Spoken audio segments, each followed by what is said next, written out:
आता पाहूया कसा रंगला निवडणुकीचा आखाडा, त्या संदर्भातल्या टॉप 9 बातम्या। महाराष्ट्रातल्या अंडरकरंट महाविकास आघाडीच्या बाजूने लोकांना परिवर्तन हवंय। मोदी हिंदुस्थानचे नाही तर भाजपचे पंतप्रधान, शरद पवारांचं वक्तव्य। तरणा हॉस्पिटलमध्ये 16 रुग्णांवर 138 प्रकारच्या कोणत्या शस्त्रक्रिया झाल्या? ओमराजे निंबाळकरांचं राणा जगजितसिंह पाटलांना सवाल। मोफत उपचाराच्या नावाखाली तरणा हॉस्पिटलनं 18 कोटी 23 लाख रुपये शासनाकडून घेतल्याचा दावा।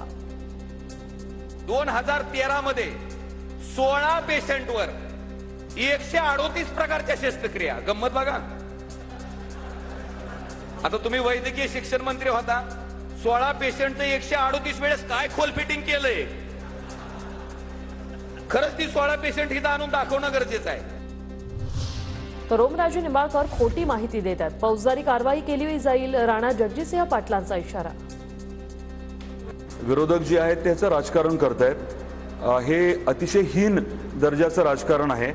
खोटी माहिती, अर्धवट माहिती द्यायची, दिशाभूल करायची, खोटं बोलण्याचा जो प्रकार आहे तो आता महायुती काही ऐकून घेणार नाही। आम्ही जर रवनीत राणांच्या चित्रपटातले सीन काढले तर ते देखील दारू पिताना दिसतात।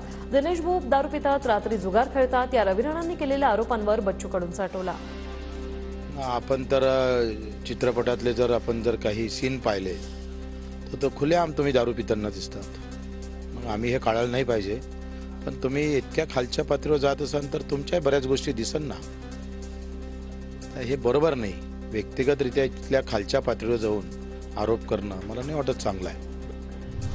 अजितदादांनी बारामतीला स्वर्ग केलं, त्यामुळे त्यांच्या विरोधात सर्व एकत्र आले। नवनीत राणांकडून अजित पवारांचं कौतुक करत शरद पवारांवर निशाणा। देशामध्ये ज्याला स्वर्ग मानल्या जाते की विकासाची सगळ्यात मोठी नांदी जर कोणी केली असेल तर अजितदादांनी बारामतीमध्ये केलेली आहे।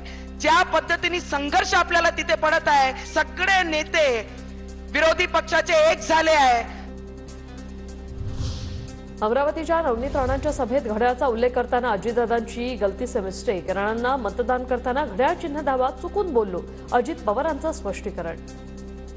नवनीत राणा यांना प्रचंड बहुमताने घड्याळाच्या कमळाच्या आता 2 सभा घड्याळाच्या घेऊन आल्यामुळे घड्याळ तोंडामध्ये आलं। शेतकऱ्यांवर सर्वाधिक अन्याय शरद पवारांनी केला। भाजप प्रदेशाध्यक्ष चंद्रशेखर बावनकुळेंची शरद पवारांवर टीका। शरद पवार, तुम्ही शेतकऱ्यांबद्दल पुळका दाखवू नका, असाही दिला सल्ला। जाणता राजे कृषी मंत्री असताना शरद पवारजी ना हमी भाव मिळाचा, ना कधी शेतकऱ्यांना वेळेवर युरिया मिळाचा। शरद पवारजी कृषी मंत्री असताना हा महाराष्ट्र 10व्या क्रमांकावर ॲग्रिकल्चर मध्ये गेला होता। कांदिवलीत काँग्रेस भाजप कार्यकर्त्यांमध्ये बाचाबाची नंतर विनोद घोसाळकर कांदिवली पोलीस स्टेशनमध्ये दाखल।